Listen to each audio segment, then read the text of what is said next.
freight train is out of control. Get on the phone. Tell them we got a runaway train. 7551 to West Fulton. Its brakes can't hold it as it rockets down a mountain. Mayday, Mayday. We're doing 90 miles an hour. 9-0. Now thousands of tons of steel and freight are heading straight for a small town. We're gonna die on that curve. An innocent mistake risked the lives of everyone on board and many more in the town below. We're not getting any oxygen. We have the terrain alarm. S03. We are in an emergency.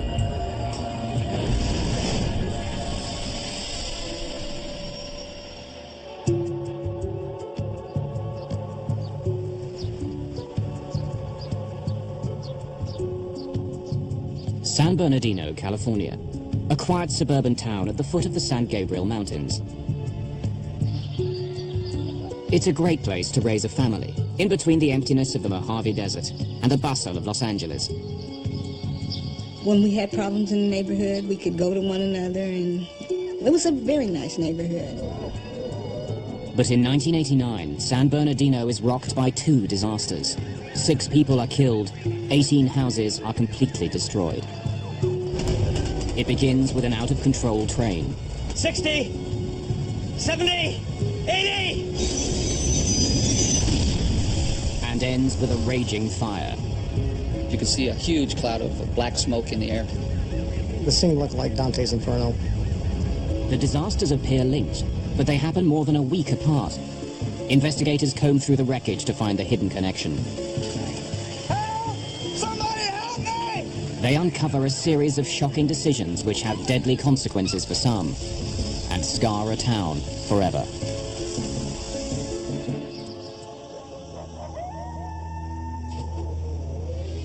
Early morning, May the 12th, 1989. On a railroad siding in the desert, a freight train waits to head up over California's San Gabriel Mountains.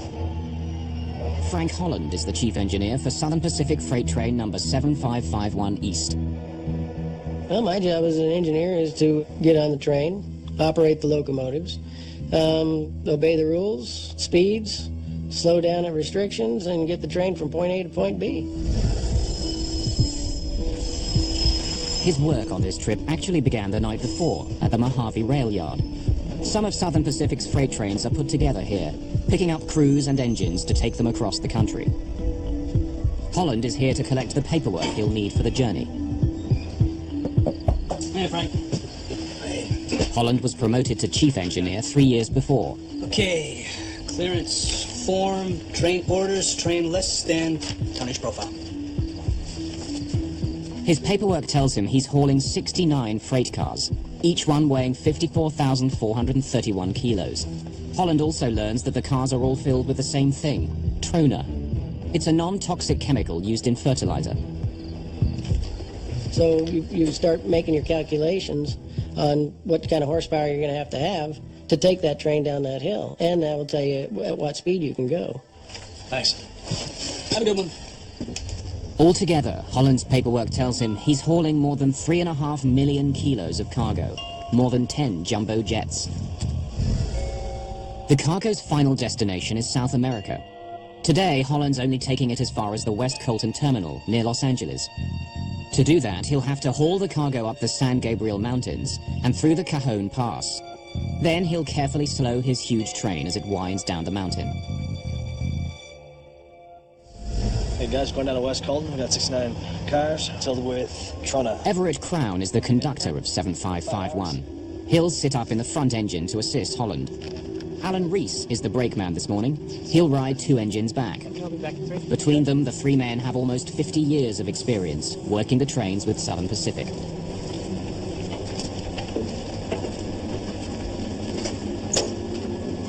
To make sure he has enough power to move his train up and down the mountain, Holland has asked for a little assistance. Southern Pacific dispatchers sent him 2 helper engines. Lawrence Hill is the engineer at the back. Robert Waterbury is his brakeman. While they've run this route before, it's not where they normally work. They don't know the weight of the cargo they're helping to haul, and they don't ask. 7551 East now has 4 engines up front and 2 behind.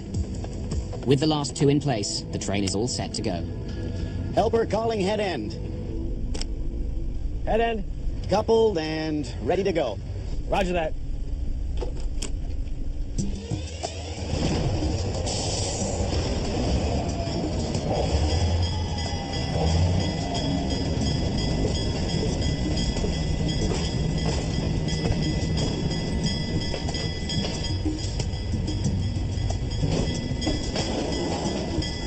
"7551 East slowly gathers steam.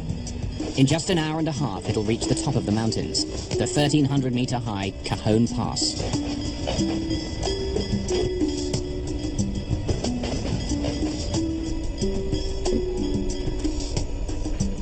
Helper to head end. Head end. We've cleared the siding. Thank you.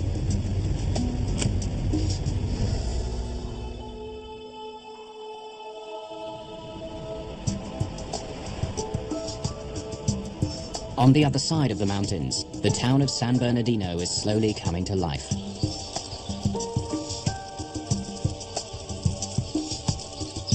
The Muscoy section is a fairly new development on the northwestern edge of the town. It's filled with single-story homes and growing families.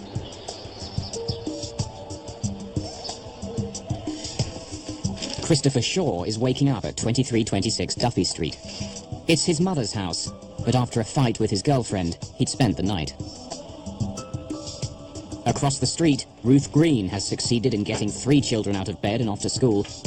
Her only daughter, Lavon, is staying home. It's just my daughter and I, and we're just making ready for what we considered a normal morning. We had had our breakfast and was straightening up in the kitchen. One of the only things people don't like about this part of San Bernardino is the train tracks. Trains race by on top of a 6-meter-high levee. Some of the houses on Duffy Street back right up to the tracks. When the homes went up for sale, the realtor was showing my husband a home that was on the same side of the street as the tracks. The tracks would have been behind our home, and he said no, he didn't want that. Just after 7 a.m., 7551 East reaches the highest point of its trip, the Cajon Pass. It's all downhill from here. The pass is a vital rail link between Los Angeles and the rest of the world. It's one of only 3 ways to get through the mountains. Dozens of trains rumble through here every day. Traditionally, in railroading, mountain railroaders are respected as the big guys, the tough guys, because they have the most demanding job.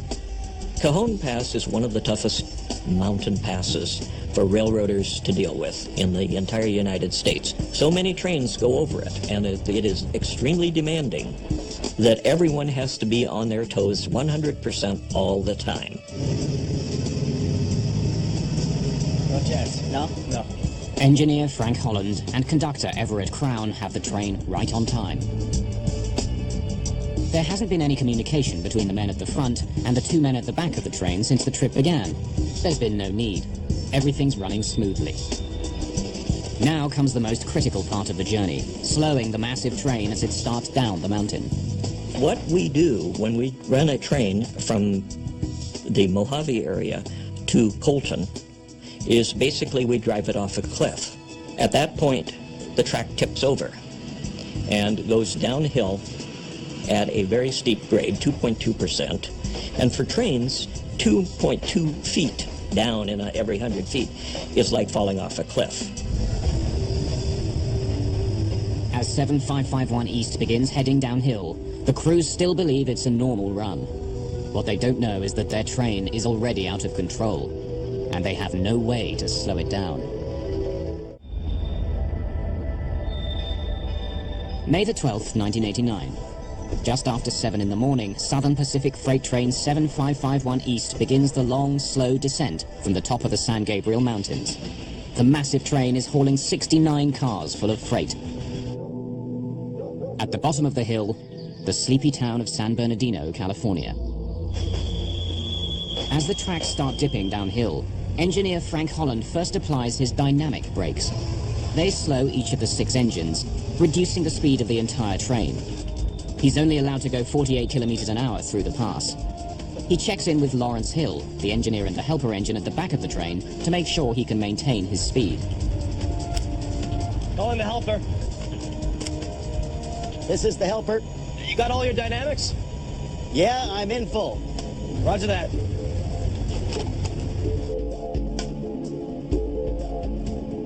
The first part of the downhill run twists back and forth 56 times.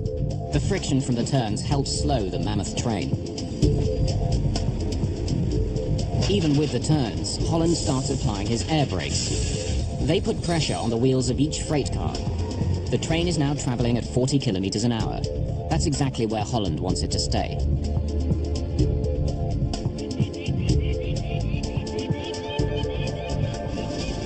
Once through the curves, though, Holland's brakeman Everett Crown notices that the train is picking up speed. Frank, we're at 30. Should be at 25.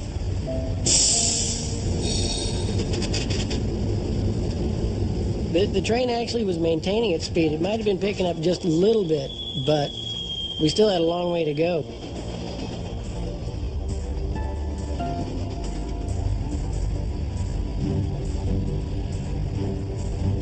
Creeping. Confused, Holland continues to increase the pressure on the air brakes. But the train just keeps going faster. By the time it reached 40 miles an hour, I was very concerned. The train was speeding.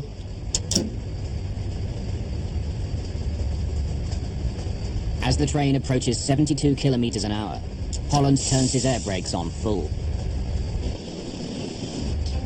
But it doesn't help. At the bottom of the hill, the track bends around the town of San Bernardino. Frank Holland knows he's not supposed to go more than 64 kilometers an hour around the corner. Partway down the hill, he's already going much faster than that. Ruth Green's husband has left for work. Her 3 youngest children are off to school. Across the street, Chris Shaw is just about to take a shower. Engineer Frank Holland knows there are several houses that are right in the way if his train comes off the track. I've been over that territory many times, and yeah, I knew that there was a curve coming down there that we weren't going to make.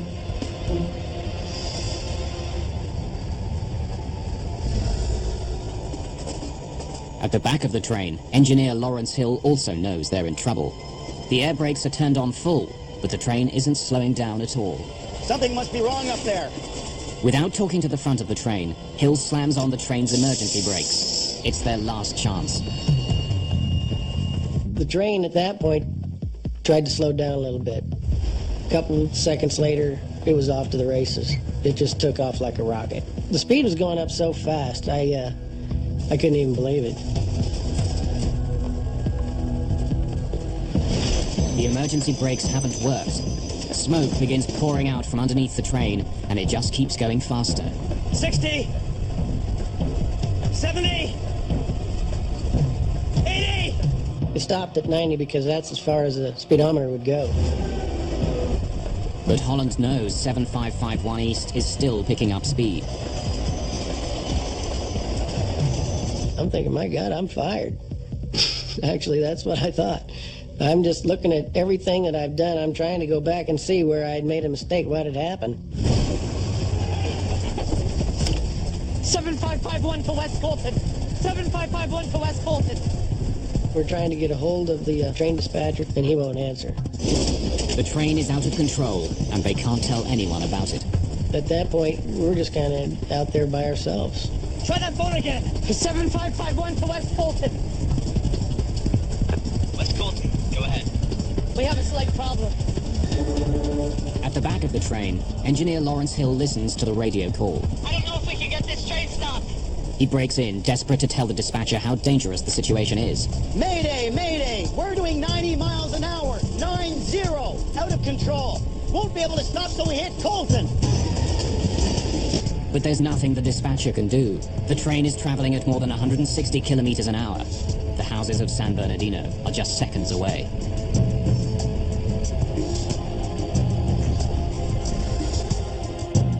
Down in the town, a strange rumbling breaks the morning calm. my house began to vibrate. The house was rattling so hard, I would have thought that the windows would have broke. It just got worse and worse. By then, I realized it was the train. As we were coming up to that curve, I looked over at Everett and I said, We're gonna die on that curve. he wild-eyed, like he was just couldn't believe and just scared to death. And I'm sure I looked the same way. All I knew is that I just put my feet up there and I said, hang on, here we go. I never expected to survive.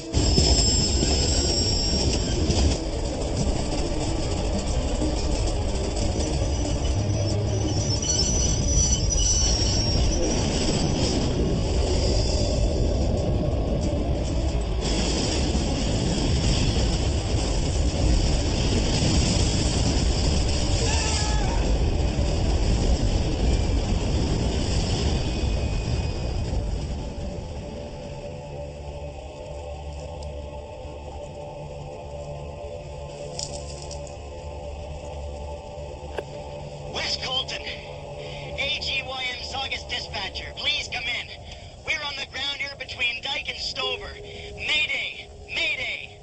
In the helper engine at the back of the train, engineer Lawrence Hill desperately calls the Southern Pacific dispatcher. Being at the end of the train has saved him from injury, but he's not sure everyone else has been so lucky. SP7551, anybody, please come in.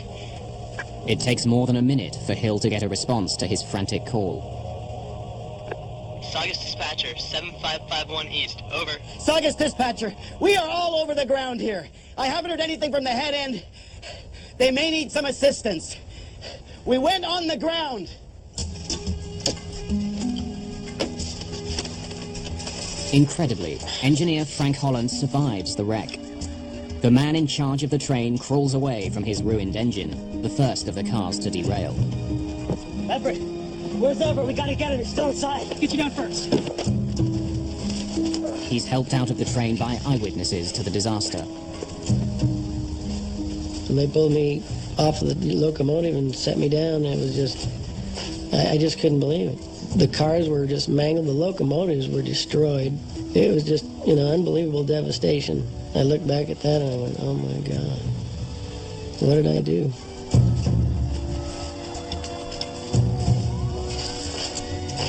Frank Holland has broken several ribs. One of his lungs is punctured. The man who was riding with him, Everett Crown, is soon found dead. As is Alan Reese, the brakeman who was riding in the third engine. Footage taken shortly after the crash shows the scale of the disaster. 7 houses have been destroyed. The train itself is a write-off. As the dust cleared, then you could see some of the cars had, toppled over. You could see that it looked like, some houses were gone. You could see just a twisted, jumbled mass of metal. These cars are turned over. You're really trying to grapple with, what is this? What's happened?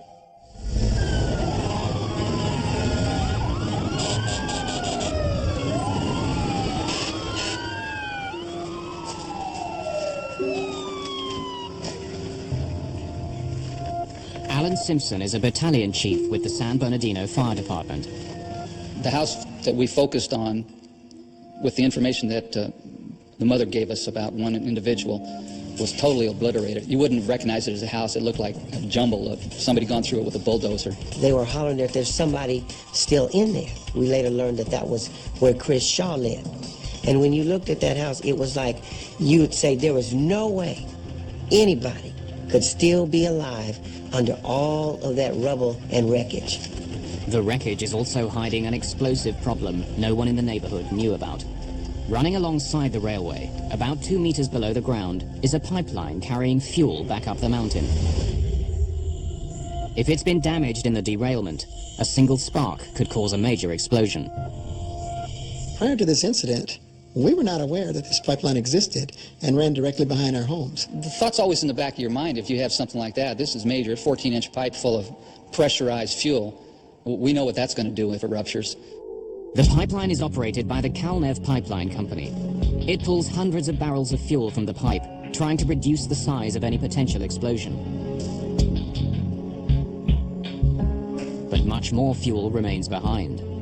Automatic safety valves in the pipeline that are supposed to shut off individual sections aren't working. The company can't completely drain the area under the derailment. Almost 3 hours after the crash, rescue workers find the body of a small child. He's the second young boy killed in the disaster. Well, after we recovered the 2 children from the one house, there wasn't a lot of hope for finding anybody else at that point. But you never give up hope. You always keep trying. But there's pressure to wind the search down. Every moment spent looking for Chris Shaw further delays the cleanup. And Calnev can't check the pipeline properly until the rail cars are gone. An entire neighborhood holds its breath. Is there any chance Shaw could possibly have lived through the disaster? Southern Pacific train 7551 East has crashed into San Bernardino, California. 4 people are dead, and an entire neighborhood has been evacuated. A gas pipeline under the wreck hasn't been checked yet. Chris Shaw was in one of the houses destroyed when the train derailed. 12 hours later, he's still missing. George Avery, a firefighter for less than a year, takes his shift at the crash site. We were ordered to relieve the crews that were trying to search for a body. And at that time, they thought it was a body recovery. Shaw is the last person in the neighborhood still to be accounted for. Workers ask his mother to draw a map of the house. She tells them her son was in the bathroom when the train derailed. Workers concentrate their final search effort there.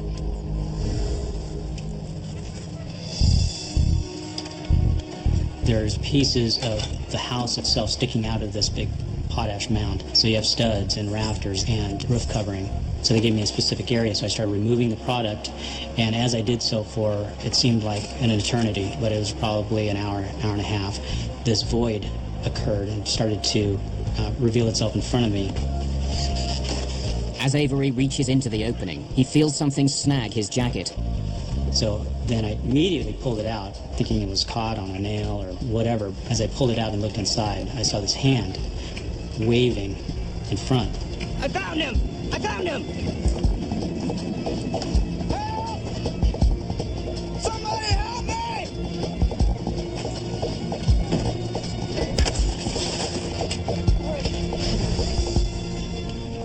It takes workers nearly an hour and a half to pull Chris from the wreckage. Debris from the train had formed a protective cocoon around him. It gave Shaw air to breathe and kept the jagged metal from crushing him. We were absolutely amazed that he lived, especially that long. We're talking about most of the day. Really didn't think he had much of a chance, so when he came up out of there, it was just stunning.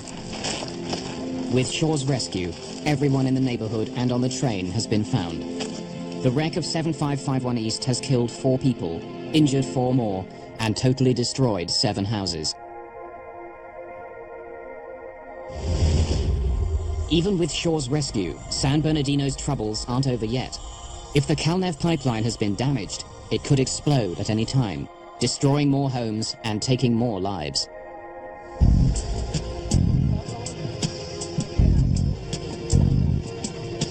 With that threat hanging over the neighborhood, the search for the cause of the derailment begins. William Pugh and Russell Quimby are with the National Transportation Safety Board. By the time the team got there, it was fairly late and it was dark, and the scene looked like Dante's Inferno. A lot of wreckage, a lot of parts still, particularly the brake parts, wheels, red hot still after 12 hours. Wheels had gotten so hot they literally expanded off the axles. The friction between the wheels, the brakes, and the tracks was so intense that the wheels themselves began to liquefy, turning to molten steel as the train sped down the hill. Investigators know the train's brakes couldn't slow it down, but why?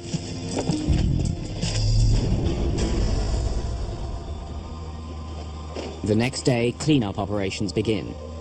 Southern Pacific needs to clear its ruined train from the area. It's the only way investigators can work and Calnev can check its pipeline.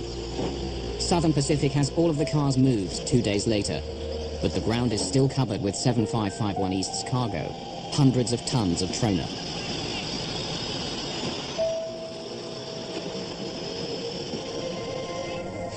Calnev begins clearing the trona along the route of the pipeline. It's the quickest way to inspect the line, and it keeps the heavy equipment away. They made 5 or 6 excavations down to the pipeline, to visually look at the pipeline. They felt comfortable that nothing had penetrated to the depth of the pipeline. The fuel is under incredible pressure. Any damage could lead to a massive leak and possible explosion. But Kalnev finds nothing. The depth of the pipe has shielded it from the storm above. The pipeline is a vital source of gas for Las Vegas, almost 320 kilometers away. It supplies both civilian and military customers in the desert. There's pressure to get the gas moving again. There were a number of people in the community that thought it should not be open, and supposedly people in Las Vegas had said that they had cars that were worth more than our homes on Duffy Street, and so fire up the pipeline. Just 4 days after the derailment, the pipeline is restarted. Kalnev watches for any drop in pressure. It would mean fuel was escaping, that there was a leak somewhere in the system. But it holds.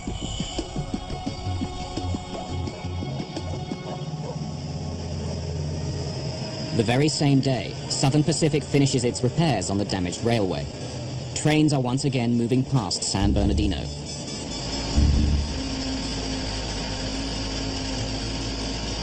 The cleanup isn't quite finished, though. More of the ash-like cargo of train 7551 East is littered across the area. Heavy machinery comes in to dig it up and haul it away.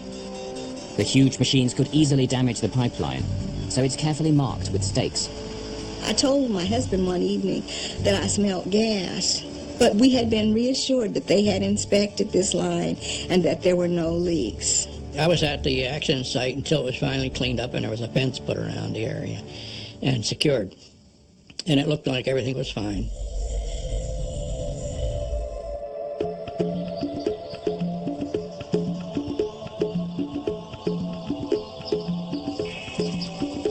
Early morning, May the 25th. It's been almost 2 weeks since 7551 East derailed, slamming into San Bernardino. But the cleanup was fast. For more than a week, the trains and the fuel in a pipeline below have been running smoothly.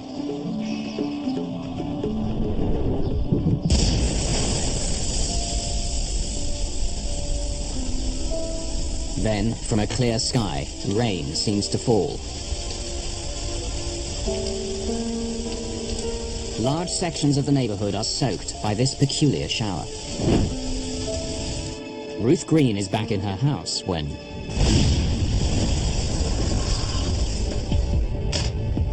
For the second time in a month, she's confronted with a horrifying sight.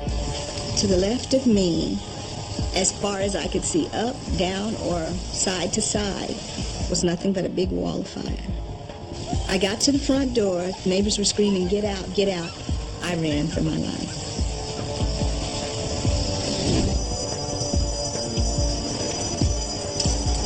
Once again, the fire department responds to a major disaster on Duffy Street.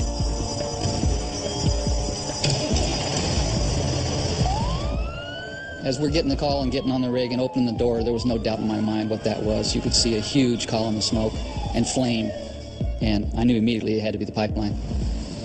A tower of smoke and flame reaches more than 100 meters into the sky. Initially, when we got in there, we were so close that the plastic lenses on the front of the engine melted. Several of the turn signals, part of the red lights, melted. There was an intense noise coming from this pipeline where it ruptured. It sounded like a jet engine. Deafening is how I would describe it. And we dealt with that all day long. Local firefighters aren't the only ones called back to the scene. I got a call to report to the chairman's office. I went down to the chairman's office, notified that the pipeline blew up, and that I should get my team together again. The area looked more or less like a war zone, where a lot of damage, a lot of fire damage had been done. Houses in the area were incinerated. Once again, Kalnev, which runs the pipeline, can't shut its emergency valves. Almost 2 million liters of fuel burn for more than 7 hours. By the time the flames are out, 2 people are dead. 3 more are injured. Another 11 houses have been destroyed. The residents of San Bernardino are in shock. They talked about the fact that one of the people that died, that all they really could find was their shoes that were left in one spot. And that, you know, the mental picture of that, it troubles you quite a bit.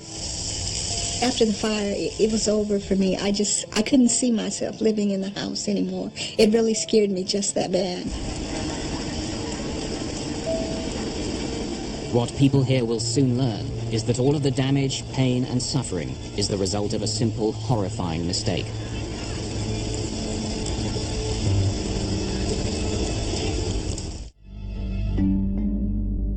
A small neighborhood in San Bernardino, California, has been devastated by 2 disasters. In just 13 days, a train derailment and a gas explosion have ripped through the area, killing 6 people. Investigators with the National Transportation Safety Board study both accidents. With the train crash, they focus on black boxes, which were recovered from 3 of the engines. And that records distance, speed, throttle position, air brake pressures, that we tried to figure out what speed the train eventually got to. It exceeded the graph.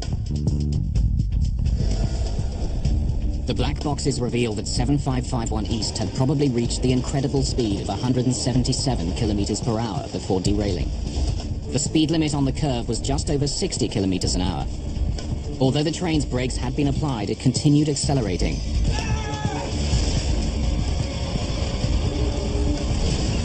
How had the train become so out of control? Almost all accidents are a chain of events that link together to cause the accident. Of course, at any one point, if you'd broken that link, you know, the accident wouldn't have occurred. Like other freight trains, 7551 East has 2 different systems to slow it down: dynamic brakes and air brakes. Air brakes push a block against the wheels of each freight car. The greater the pressure applied to the block, the slower the train goes. Investigators learned that the air brakes were working properly as the train started down the hill. As the train sped up, though, engineer Frank Holland maintained pressure on the air brakes. The heat created by the brakes became so intense that they melted. By the time of the crash, they were useless. The team turns its focus to the dynamic brakes. The dynamic brakes harness a magnetic field created by the engine's main generator. They reverse the magnetic field, which slows the axles on the locomotive. There were 4 engines at the front of the train, and 2 at the back. Before beginning his trip, engineer Frank Holland knew that his second engine wasn't working at all, and that the dynamic brakes on his 4th engine were only working sporadically. Still, it was more than enough. And we figured that with the units that we had on the head end and the 2 helpers that they gave us later on, we could do 30 miles an hour down that grade with no problem. When his train starts down the mountain, Holland has it under control. With the brakes he has, he should be able to hold his speed, but he can't. Frank, we're at 30. It should be at 25. It's creeping. What the NTSB investigators discover from the black boxes is stunning. The brakes on the 3rd engine at the front of the train didn't work at all as 7551 East gathered speed. During the trip, Holland had even checked with the brakeman in the 3rd engine. Alan. Yeah, What are your dynamics like? they're revving. But the black boxes show investigators that even though the dynamic brakes were making the noise they usually make, they weren't working. They weren't helping slow the train down at all. But it gets worse. Coupled and ready to go. Roger Of the 2 engines added to the back of the train, 1 didn't have any braking power either. Lawrence Hill, the engineer at the back, knew it, but he never told Frank Holland. He didn't communicate to him that he had only 1 locomotive had a dynamic, the other one was out. The helper engineer thought that the dispatcher would notify the lead engineer. Calling the helper. This is the helper. You got all your dynamics? Yeah, I'm in full. So when Holland asks Hill at the back of the train if he has all of his dynamics, Hill says yes. But he only means in the 1 engine. It's a startling discovery. Holland doesn't have anywhere near the braking power he thinks he does. Investigators studying the black boxes uncover one more secret of the train's terrifying ride down the mountain. Something must be wrong up there. When Lawrence Hill pulled the emergency brakes, he actually cancelled out the dynamic brakes. It's a safety feature to keep the wheels from locking and the train from sliding down the tracks. In this case, with the air brakes melting, the dynamic brakes were the only thing holding the train back. Putting the emergency brakes on actually sped the train up. When the emergency brakes are applied, what happens is you lose your dynamic braking and you've got a runaway train now. But Pugh is still puzzled. According to all the paperwork, 7551 East was hauling 3.5 million kilos of cargo. At that weight, even with his crippled engines, Holland should have been able to hold his speed going down the mountain. To find out why he couldn't, investigators turned their attention to the days before the accident.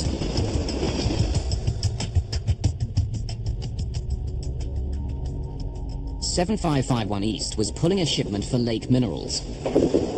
5 days before the trip began, the company's superintendent drops off the proper paperwork with Thomas Blair, who works for Southern Pacific. The paperwork outlines what's in the shipment and, normally, how much it weighs. Thanks. In this case, though, the weight was not filled in. Lake Minerals believed each of the cars was filled to its maximum, 90,000 kilos. Hey! Hey! Since that's what the company expected, Lake Minerals didn't think there was any reason to put the number down. But Blair knows that to fill out the proper computer forms, he'll need to have a weight, or the train won't be able to leave the train yard. Blair has been working with Southern Pacific for 17 years. He's seen thousands of freight cars leave his yard. He makes an educated guess that the material in each car on the train weighs 54,000 kilos. But Blair's guess is a tragic miscalculation. Every single freight car on 7551 East is actually carrying 36,000 kilos more material than he estimated. Across 69 cars, it means that the train is actually more than 6 jumbo jets, 2.5 million kilos heavier than anyone thinks it is. Nobody caught the fact that the weights were way under. Train orders, train less than tonnage profile. From then on, the engineer had a profile of the train that showed 6,100 ton. I'll be back at 3. Okay. He operated that way. And it was wrong. It was dramatically wrong. I mean, that was only 2/3 of the weight of that train. That train was doomed, and we just didn't know it. Frank Holland was in trouble before his trip began. Even if all of his engines were working, it would have been a difficult trip down the mountain. With all the problems he had, he simply didn't have the power to slow his enormous train down. Crashing into San Bernardino was all but inevitable from the beginning. The wreck of 7551 East was a preventable disaster. Investigators are about to discover that the explosion which followed didn't have to happen either. In May of 1989, twin disasters shattered the town of San Bernardino, California. A train derailment and a gas line explosion kill 6 people and destroy more than a dozen houses. Investigators comb through the ashes to learn how the two events are linked.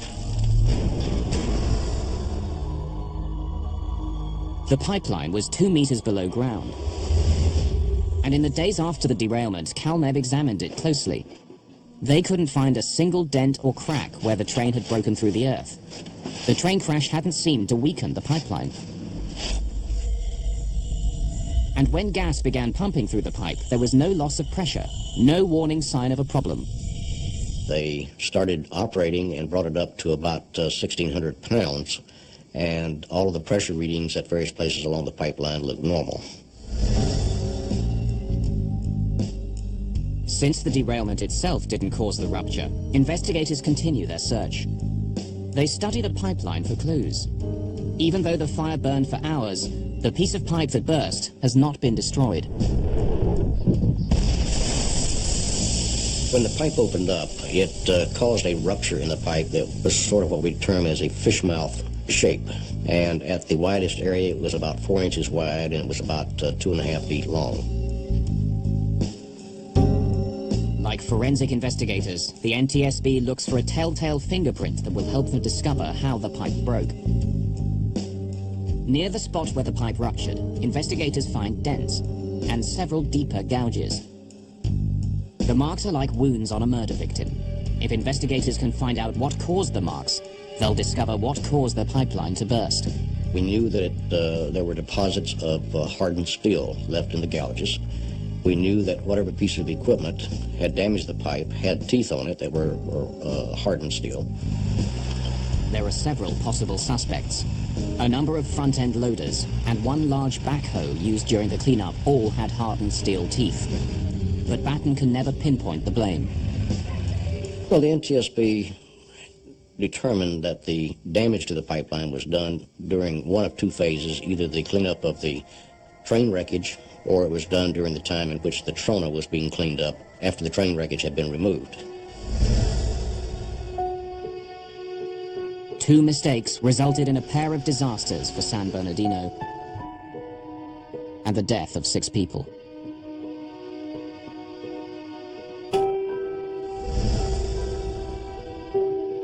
In its final report on the disasters, the NTSB doesn't blame Frank Holland, saying his belief that he had enough braking power to stop the train was perfectly reasonable.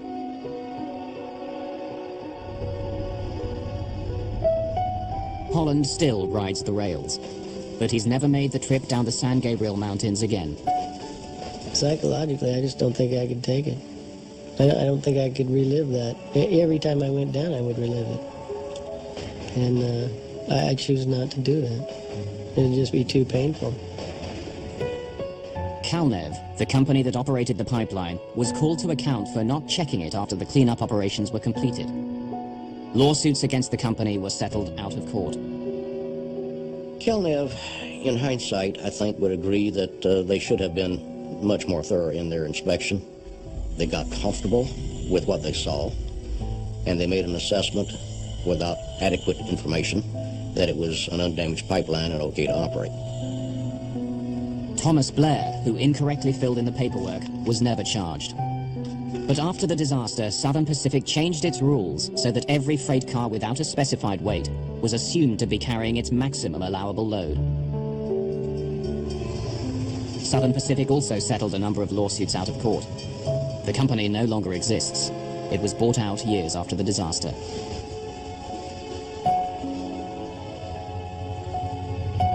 Trains continue to run past San Bernardino, but many of the families involved in the disaster moved away. Trains were still coming down out of Cajon Pass. And so a person couldn't help but go in their mind, go to where, what if that this thing could happen again? Houses aren't allowed beside the tracks anymore. All that's left is an ugly scar of land. There's no monument here to mourn those who died,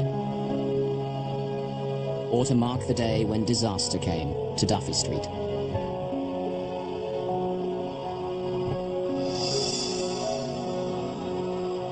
Mm-hmm.